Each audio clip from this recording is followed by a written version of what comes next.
All right, well, let's go ahead and get going, and then hopefully others can join. Welcome, good to see so many of y'all this morning.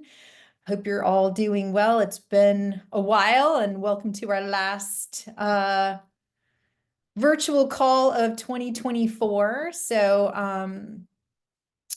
If you are new to the collaborative, if you haven't joined us before, the collaborative was designed and put together over almost 2 years ago now, and it's great that we started off with about 32 local governments. Now we have over 70 participating, so celebrate that. And if you are new, the intent really is to make sure that we're working together to enhance our ability to access and implement federal funding for electric transportation. It's a partnership with our friends at the Southeast Sustainability Directors Network and the Southern Alliance for Clean Energy, of which I'm a part of. If you are not familiar with me, I'm Dory Larson. I'm the Senior Electric Transportation Program Manager.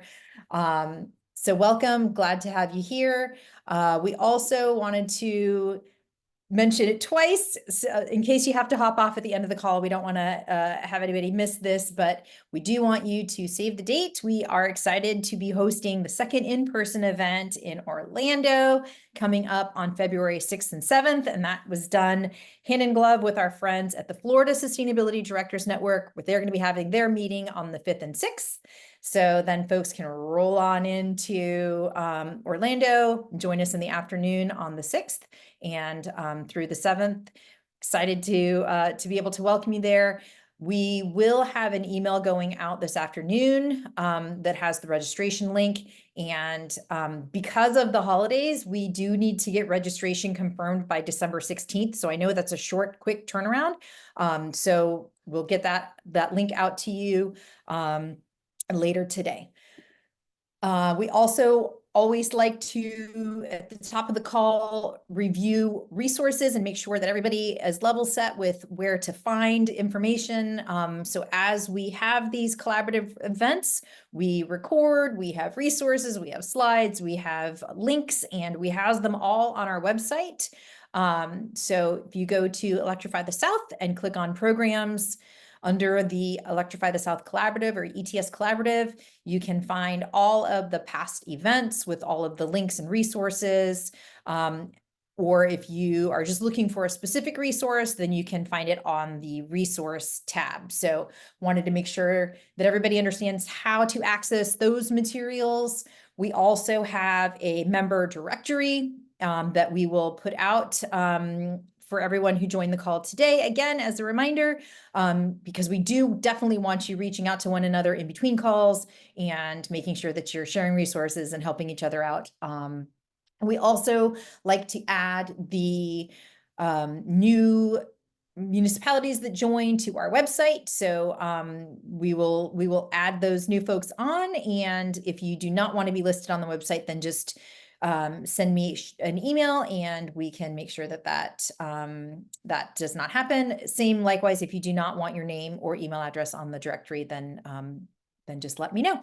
But otherwise, we will assume that you want to do that and share that, and we will put that out there. So without further ado, I'm going to hand it over to my dapper colleague Stan Cross, is with us this morning to kind of level set the meeting for today and talk us through kind of the theme for today and how we got here. So Stan, I will hand it over to you. Thank you, Dory. Good morning, everybody. Happy to be here with you this morning.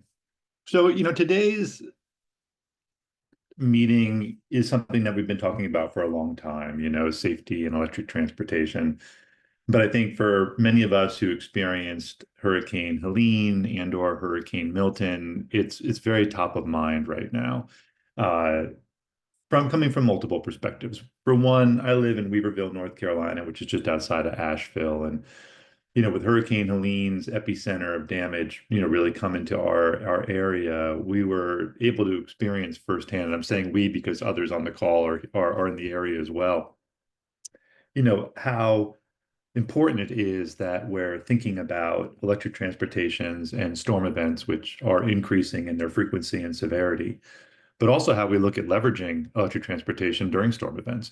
In our area, we saw electric vehicles used to power buildings and power homes. We saw them used to help support recovery early on when gas stations were shut down and many were out of gas at the pumps. So, kind of looking at this issue of how do we make sure that EVs are safe during storm events, and also how do we, leverage diversified transportation fuel source to enhance our resilience during storms. One of the things that we also saw, during these storms down in Florida, which was really interesting, and we're still kind of gathering information on performance, but we saw two examples of mobile EV charging deployed to help residents evacuate and return from areas where the storm was hitting. And, those mobile charging stations were operated by the Florida Department of Energy Management. And also one was operated by Florida Power and Light, the major utility in Florida. And so it was really interesting to see kind of that level of sort of storm preparedness beginning to take shape. And that forward-thinking effort that both the Emergency Management Department and Florida Power and Light have been putting into thinking about this issue. So we want to continue to kind of pull on these threads today and understand from you kind of where your thinking is at around safety and electric vehicles. What are you talking about? What are you planning for? And how can we all work together to make sure that we're doing this right? And this conversation is also, not happening in a vacuum, right? There are efforts in the region, particularly in Florida right now, where there's rulemaking that's coming out of legislation from last year's session to really think through EV safety around fire and around flooding, and actually thinking it all the way through to the point where there may be regulations around how charging infrastructure and electric vehicles interact to enhance community safety. So this is an active conversation, certainly at state levels, and we know also at local levels. So we want to make sure that we're having that here and really thinking through some of the challenges and opportunities. So with that, I'll pass it back to Dory and look forward to seeing what we learned today. Thank you, Stan. I appreciate that. And I also just wanted to note so that you guys, if when you're going back and reviewing the slides, if you click on the images, they are hyperlinks to the stories, and the one on the right is a hyperlink to a YouTube video explaining how those mobile charging stations worked. All right, so next is an overview of the agenda. So we've already gone through our introductions and saved the date. And hey, look, we are on time. It's 9:10. Great, wow. So next we'll hear from our Clean Fuels Coalition's partners talking about trainings for first responders around EVs. We're going to hear about the Florida fire safety rulemaking, and then we're going to break out like we did the last meeting in some two breakout rooms so we can have some deeper conversations about what y'all are doing with around EV safety and what you need. We'll circle back and debrief those conversations, and then we'll wrap up at the end. So that's what is coming up. And before we get started, we do have a poll question. So get your poll fingers ready to answer the question here. Kyle, if you wouldn't mind putting up the first question. So the first one is, has your municipality conducted EV training for first responders, either with your emergency response teams or Clean Cities coalitions? So we started you off with a nice, easy question for the morning, yes or no? So go ahead and click on that if you wouldn't mind.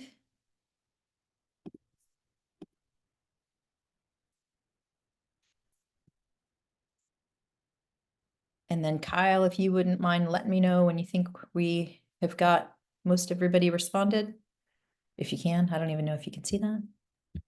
Yeah, we've got 10 more here. Everyone might not be there though, so we'll stop in a second. Okay, sounds good.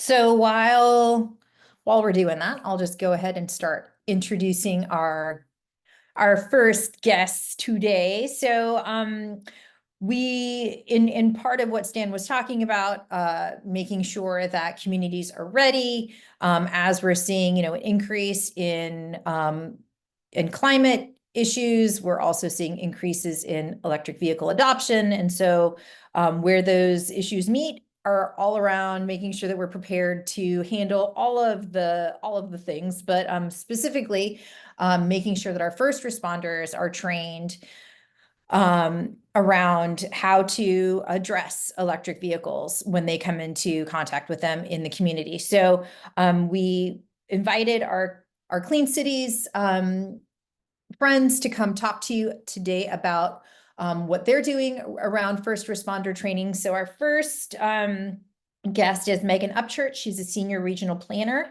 for Centralina Regional Council and the director of the Centralina Clean Fuels Coalition, which is a U.S. Department of Energy designated coalition in the Clean Cities and Communities Partnership.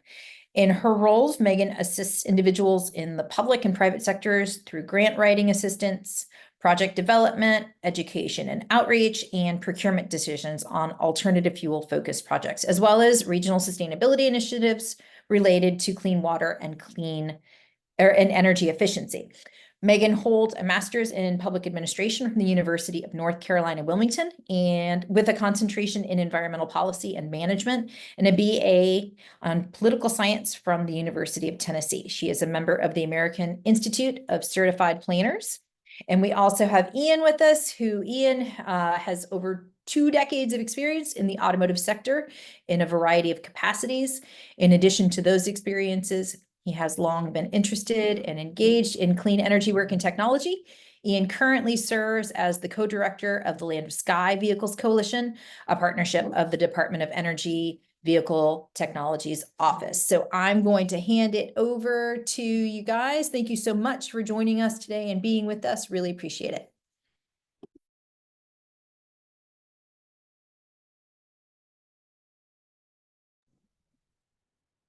Looks like I'm up. Thank you, Dory, and thank you all for inviting us out to talk about some of our experiences with electric vehicle safety training. It's something that I've been excited to be more involved with over the past couple years. So Dory, if you can just go to the next slide, please.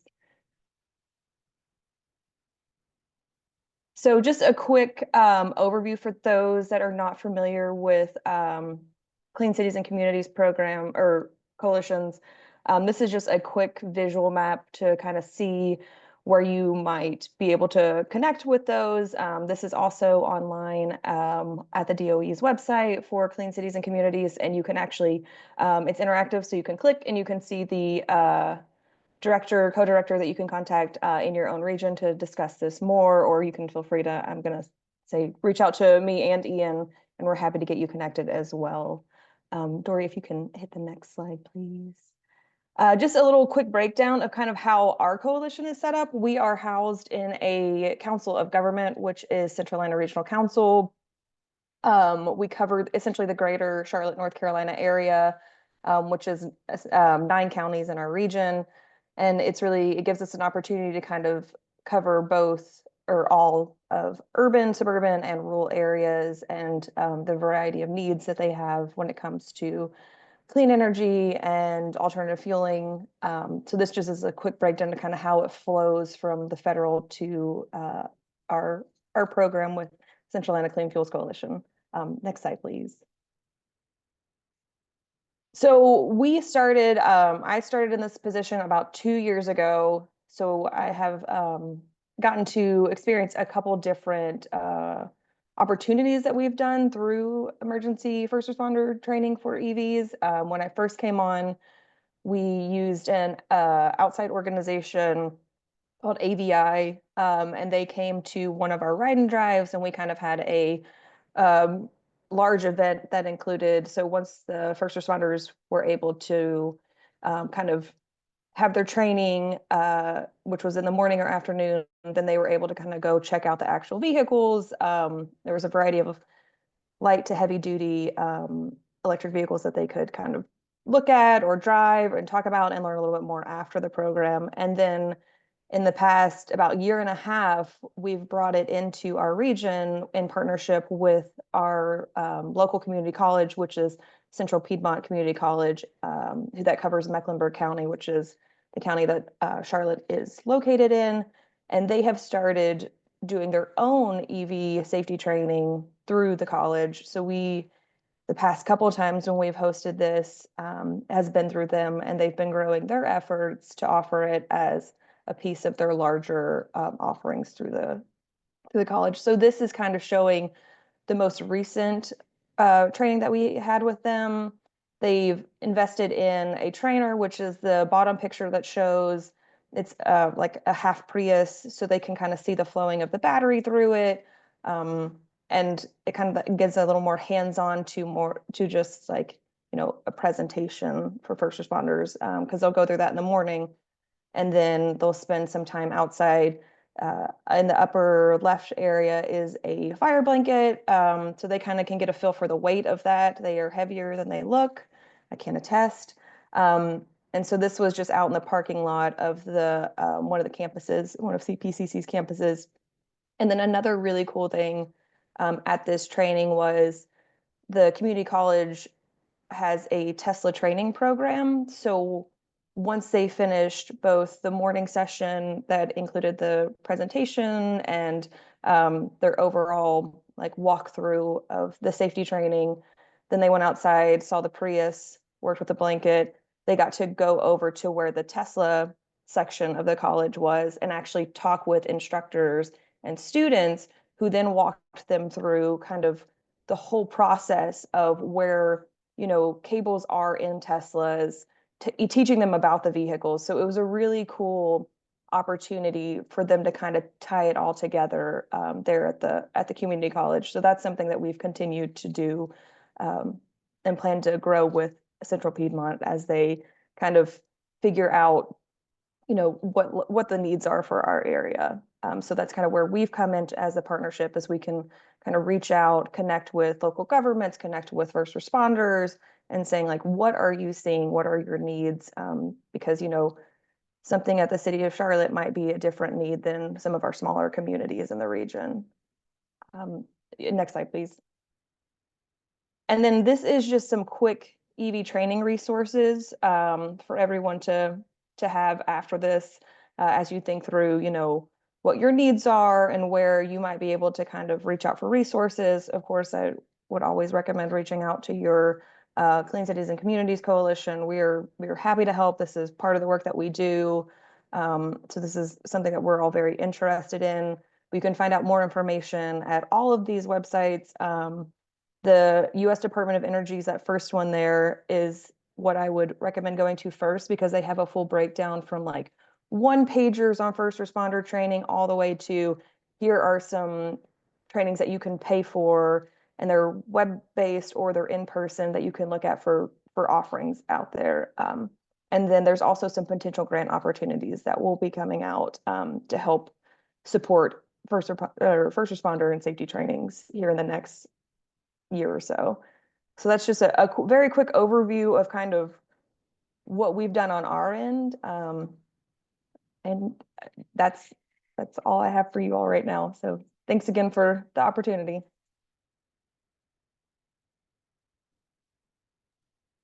Thank you, Megan. Very helpful. So let's hear from Ian, and then we can maybe take some questions. Sure. Well, Megan pretty much said it all, so I don't have anything left. I'm kidding.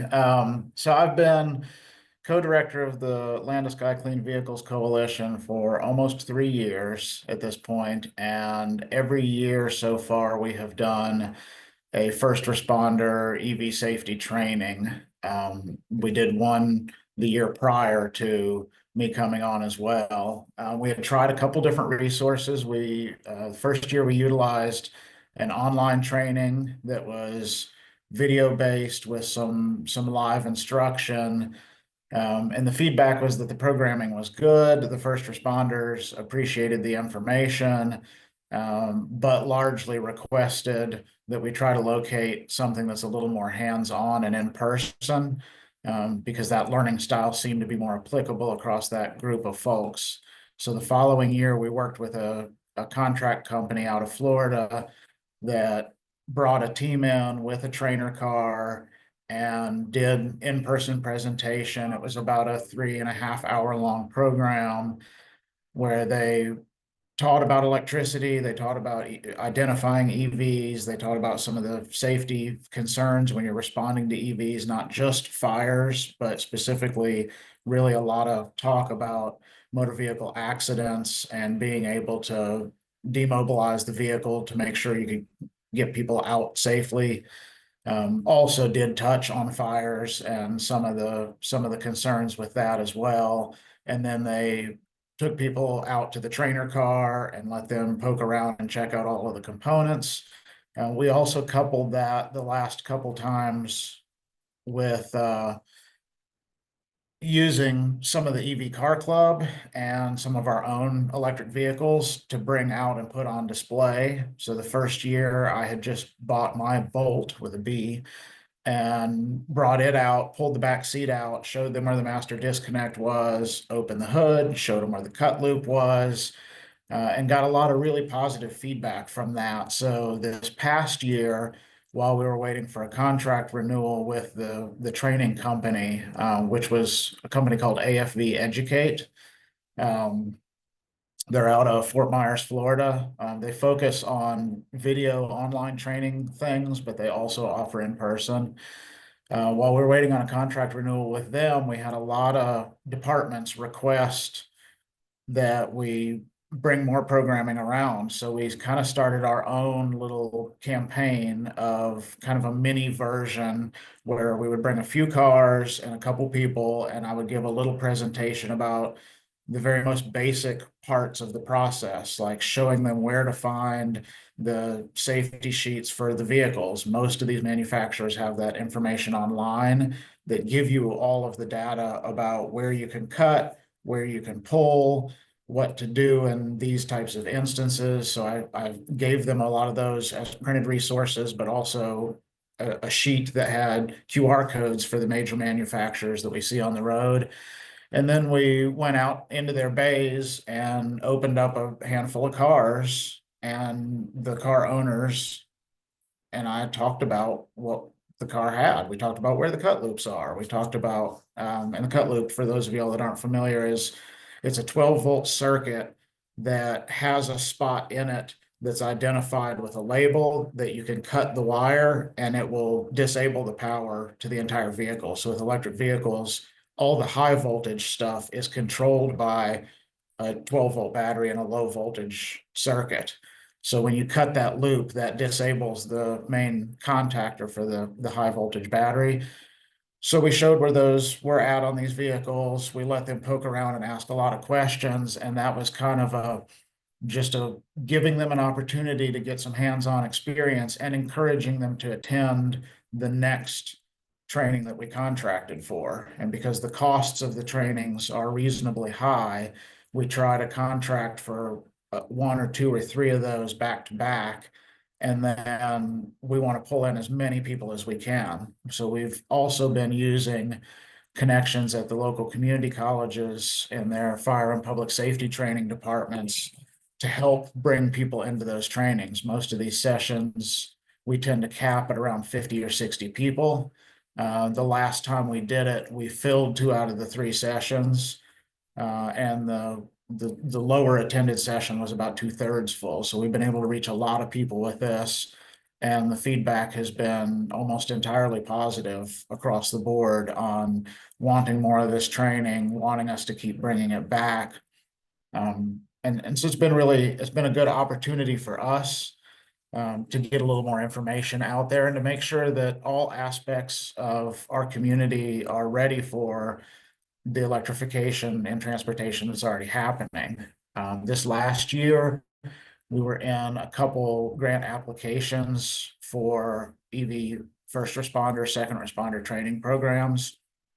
One of those is probably going to be funded and go live in the next year, and it's going to be working on revising a lot of the content that's out there with the NFPA, the National Fire Protection Agency, and making sure everything's up to date and building a training program that identifies areas of the country where they can kind of do hubs of train the trainer opportunities. So fire departments and fire colleges in that network can get together and make sure there's enough trainers to be able to offer this continuously, as opposed to entities like ourselves paying out of pocket for it and only being able to do it once a year. So that's the bulk of what we've got there. Anybody's got any questions, I'd be glad to answer them. Thank you, Ian. I appreciate you sharing all that you guys are working on. I will say we had a good time too, joining you for the one to do the ride and drive component so that the first responders could actually get behind the wheel of a working EV, not one that's cut apart. And I think it definitely changed some minds. So it's nice to be able to have, the first responders, enthusiastic about electric vehicles as well.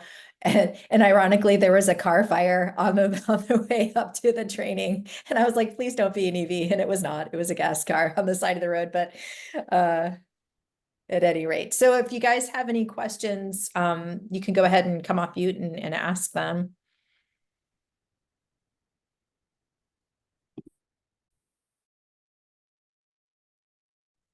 Hi, Ian. I know that everything is dependent on travel and contracts, but wondering, you said the trainings were sort of expensive. Can you give us an idea of what that means? Sure. So in the past, we have typically paid around $5,000 for the training class itself. And then we've got other associated expenses, locations, and other processes that are part of that. I want to say the last one we did was the most expensive, and it was around $15,000 to $17,000 to put on for one day. We got 3 training sessions in that one day, but we also had a ride and drive opportunity and some other attached pieces of that. So part of what we do is, as somebody who's worked in the private sector and has been a first responder firefighter in the past, I understand that the easiest way to get people to show up to the class is to offer free food. So we're very fortunate to have some funding for our program that allows us to purchase food. So we buy meals for everybody that shows up. If I've got 250 people, I buy 250 meals. And it gets them in the door because it's a free meal and a training class that they can get some research credits for. And then they tell their friends that the class was good and they learned a bunch of stuff and they come back. I will say that the last time we worked with that company, the trainer they sent was not awesome. The content was good, but he didn't really know the nature, I guess, of the work, it would seem like. The previous time around, the trainer we had was a firefighter trainer that was working with AFV. He was doing something else. They sent us somebody different who was just a trainer employee that they had, and he was not able to answer specific rescue questions. So there are some challenges with that, and I spoke with that company about that issue, and they said, yeah, we've noticed that, like, as we've had to supply more trainers and more trainings, it's been harder for us to get talented, qualified people, and realize that it's very niche. It's not, you're not teaching a like ABC technician training program where you just give them these pieces of information and that's it. You're doing something where there's a lot of feedback, and we get a lot of questions every time we do one of these. We get more questions almost than we have presentation time sometimes. So it's important to get to work with somebody that really has the knowledge base of rescue operations or firefighting, some basis of that. They have since hired back and promoted the person who trained the first time. So I'm very excited that he's back with that company.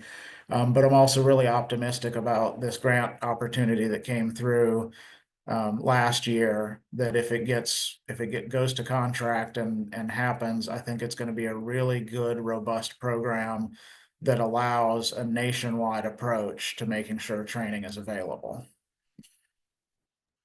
Thank you. And just to clarify, that original $5,000 for the training itself, that was for the whole day? Yes. Okay, thank you.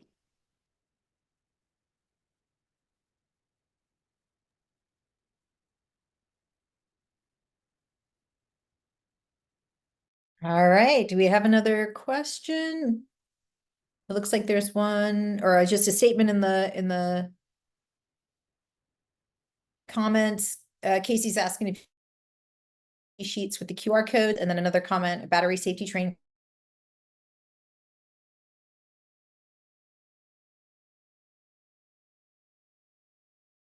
for first responders will be held on 310 charge in South Carolina. That'll be all right. And then there's an RSVP link there if anybody wants to.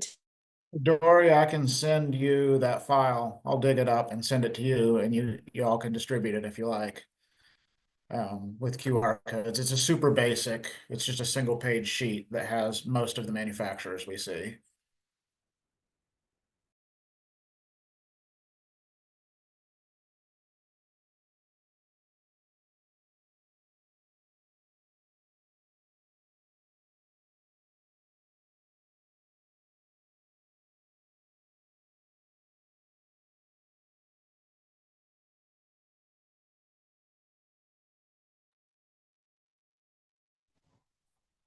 Looks like Dory may have frozen. Maybe that's me. I guess it's me. No, I was just curious if it was me, but I think it must be Dory. Okay. No Um, worries. We can keep rocking and rolling as Dory gets back online.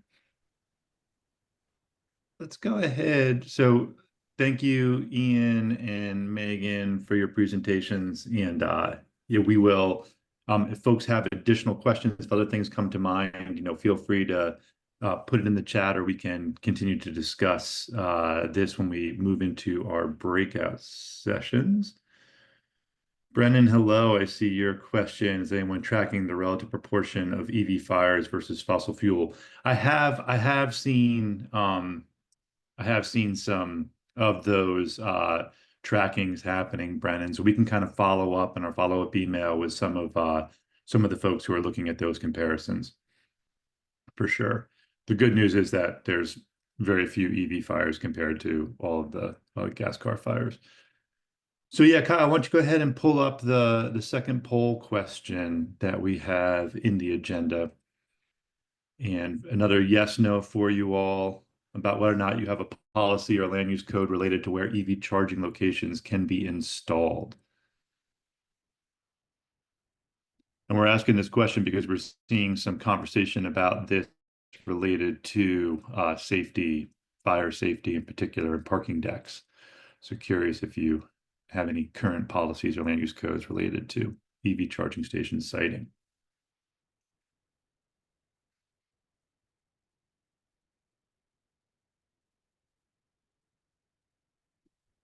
And while folks are answering that polling question, let me go ahead and introduce our next speaker. So Matthew Chen is the Director of Government Affairs for Blink Charging. He represents the company at the federal level and in the central and eastern United States. I have the pleasure of working with Matthew here regionally on a number of policy-related issues. He advocates for policies that advance EV adoption and support EV charging deployments. Matt joined Blink via the acquisition of SEMA Connect in 2022. So Matt is involved with many of us working in Florida on the fire safety rulemaking that's happening there. And so why don't we go ahead and turn it over to you, Matthew, and you can kind of give us an update on what's happening there in Florida and kind of how it relates back out to this conversation. Good morning, everyone. Thanks, Dan. Let's see if I can share my screen. I think originally Dory was going to do that, so I'm going to try and do that directly here. See if you can. Okay. Oh, looks like Dory might be coming back in too, but if you got it, Matthew, roll with it.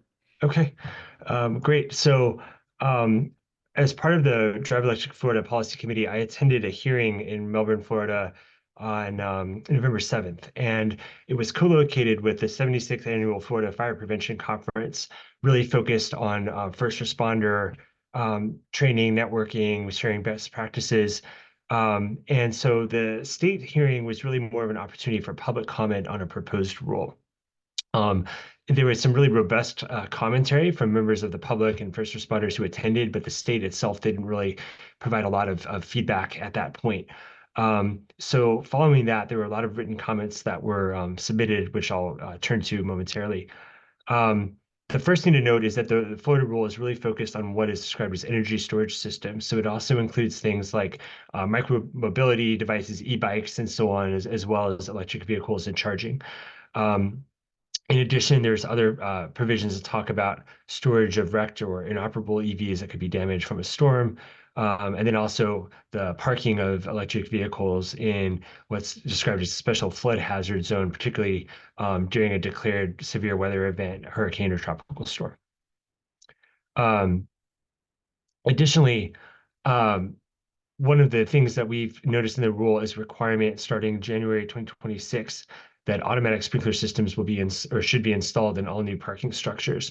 Certainly this is understandable from a safety perspective. There appears to be a need for additional research, though, about kind of how effective sprinkler systems are at suppressing EV-related fires and the kind of density of sprinklers and so forth. But that rule will be going forward most likely. Additionally, there's a requirement that charging installations shall be prohibited within 15 feet of fire hydrant or fire department connections, which again seems to make sense just to provide safe access to those outlets when they're needed.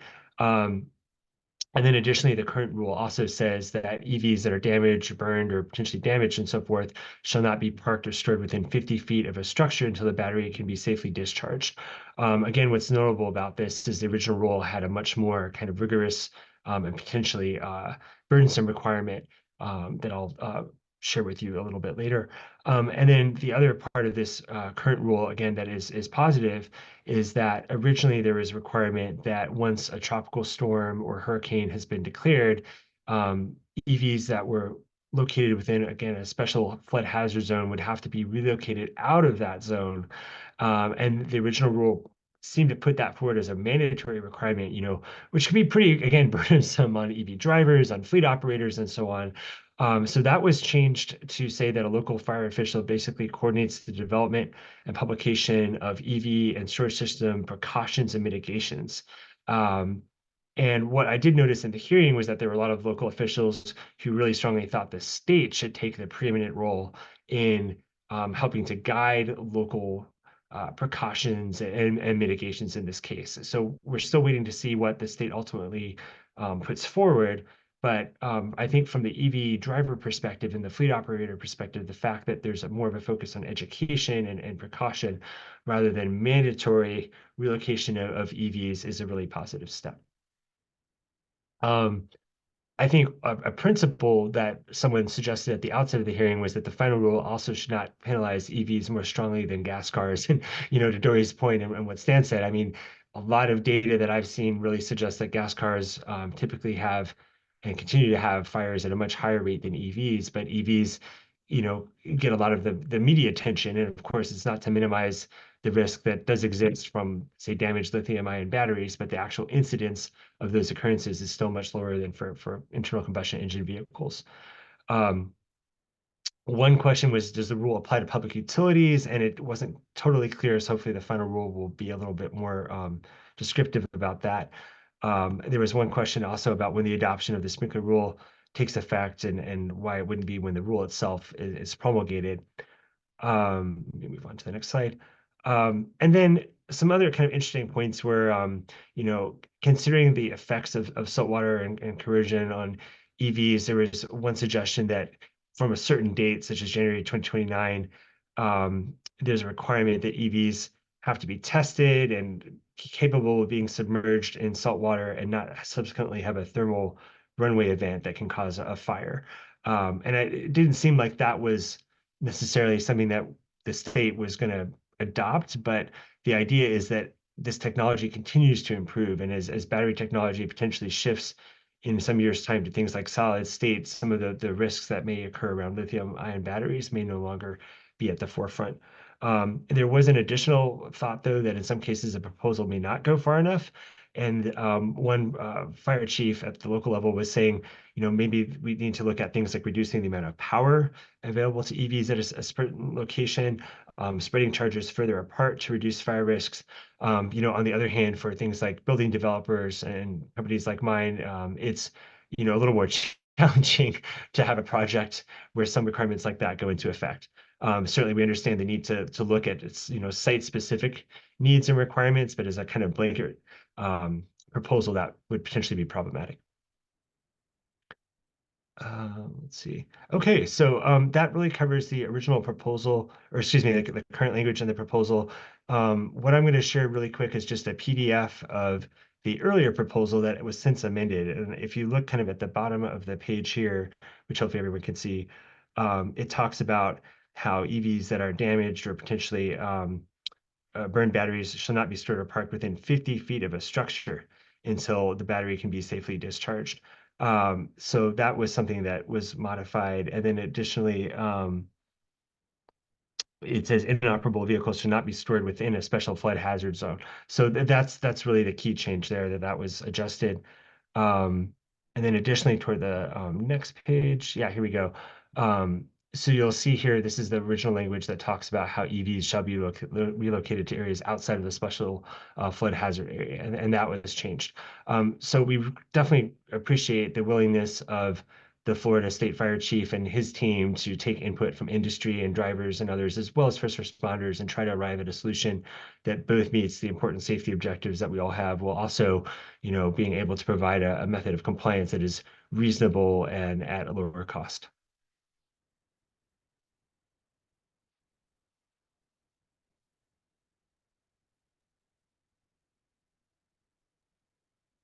Thank you, Matthew. And George, just want to check and see if you're back online or not before I. I'm back. I All don't know right, what happened. welcome back. I'll But I'm pass it using back my over phone to as you. yeah, sorry about that, guys. I don't know what happened. I'm using my phone as a hotspot, but I made it work. So thank you, Matthew, for that. Really appreciate you going over. And we just wanted to make sure that everybody's aware that this is happening at the state level, and it may have implications for your local government. So does anybody have any questions before we switch gears?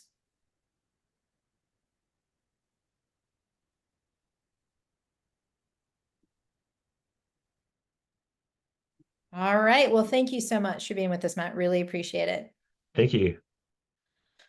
All right. So I'm gonna moving us along. We're gonna go into some breakout rooms, but before we do that, we've got 3 poll questions for you now. So they're all essentially the same, but they're about different topics. So the first one is your municipality where are you guys in the process of creating an EV evacuation preparedness plan? Not started, in the process, or already implementing? So are you not there yet? Are you planning, or are you implementing? And this is specific to an EV evacuation preparedness plan.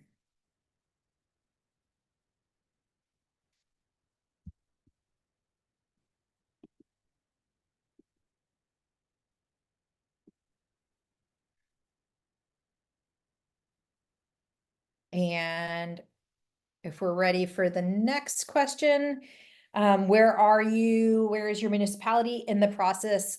Oh, there we go. Okay, so not a lot of folks have gotten started with the evacuation preparedness plan.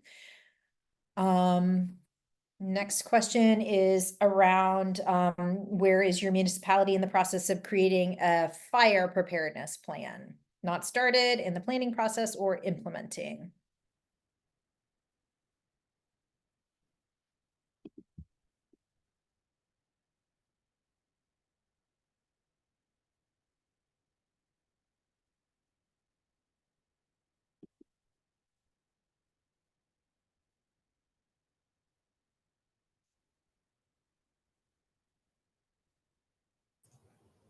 Hey, Dory, quick question. Yeah. When you talk about an evacuation plan, it's a municipal agency, right, that manages facilities. Why would an electrification emergency plan be any different than any other evacuation plan, right? If we have gaseous fuels, we have compressed natural gas, we have propane, we have an evacuation plan, right? Why would it need to be specific to electric? It should be up to the safety and well-being of the employees to evacuate, regardless of what the nature is. Naturally, understanding that fire in our local Coupa would probably submit, obviously, how they treat the fire, but the employees themselves would probably use the same approach. So I don't know that truly is it really needed? I mean, Well, I employees think are probably not going to know it's an electric fire, we do this. Oh, it's a compressed natural gas fire, we do this. Oh, it's a propane fire, we do this. I imagine we follow the same rules of engagement each time. I think what we were thinking along with these questions is if there is a need to evacuate because of a natural disaster, does the city have a plan? And Yeah. so there would need to be additional, like where, you know, understanding where the charging is in order to make that a successful evacuation out and then evacuation back in. And like, Yeah. for example, is the city coordinating with, you know, the charging station providers to be able to explain to citizens which units are functioning and being able to make sure that folks feel that they are, you know, have all the information they need to evacuate and to Yeah. make that return trip. Yeah. Tricky question, right? And I didn't mean to put you on the spot. No, thanks for. I think it needs to be viewed differently from different organizations and how you treat it, right? So, Absolutely. because the first thing that come to mind is, oh my God, do we need to build a plan for this when we really already have something that's very close to the nature of that? A great question to bring into the breakout session. Look forward to talking about it more. Hey, this is John Bonnetz. I'd like to share just two thoughts. It could be as simple as, you know, the state or local emergency officials ought to incorporate consideration of EV into their messaging. For example, if you're going to message people that they need to do A, B, and C to get ready for a hurricane, you also need to remind them that they should have their battery fully charged. But then it also goes to infrastructure planning. Yep, absolutely, John. Thank you. Yeah. Sorry to interrupt, Dory. There are a couple questions around the fire safety rulemaking. I don't know if you saw those in the chat, but do we want to take those before we go into breakout rooms? Sure. Matt, are you still on? Can you address whether you think that the fire safety rulemaking would likely be a model for other states? Sure. So really quickly, I think it's certainly possible. I've not been tracking other states rulemaking this to the same extent. So we'll have to watch and see. The comment deadline was just toward the end of last week, so it's still a little early to have the final announcement. But I think once that is done, you know, we'll definitely need to kind of keep tabs on it. You know, I think in terms of a timeline, again, it might be toward the end of the year, and we'll certainly be glad to share the final version once it's released. Wonderful, thank you. And that was the second question, was the timeline for finalizing the rulemaking, if you guys aren't seeing the chat, which he just answered, likely by the end of the year. And we will keep you guys abreast of the developments with that. Okay, and then we have one last question before I go into breakouts, and that is, where is your municipality in the process of creating an EV flood preparedness plan? So this could be either for the fleet and making sure that the fleet is has a plan, and then also I know, like, for example, a lot of the municipalities in the Tampa Bay area opened up parking decks so that citizens could get their cars, not just EVs, but up on the higher levels of parking decks to get them out of the way of flooding. So where is your municipality in the process of creating an EV flood preparedness plan? Not started, in the process, or implementing?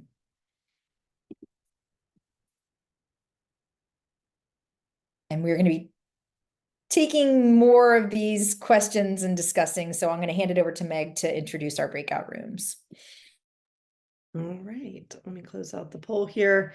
Okay, we're a little behind, so I'm going to be short and sweet, and then we're going to go into breakout rooms. We are going to have a few questions that we're going to roll through oh, hold on, the poll keeps popping up. Let me get it away.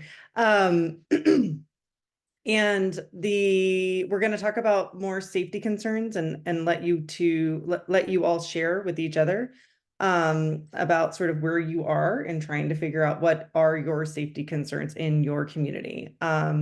Also, I mean, I think part of what this conversation is meant to do is stir up conversations about partnerships within your local jurisdictions that you may or may not have established yet, or maybe opportunities to bring in additional resources, i.e. funding, because this is a collaborative need, and there are opportunities where some folks in your organization may have more resources than, say, the sustainability department.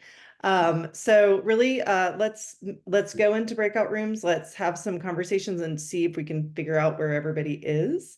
And we have several questions that are diverse, and hopefully we'll be able to lift up some opportunities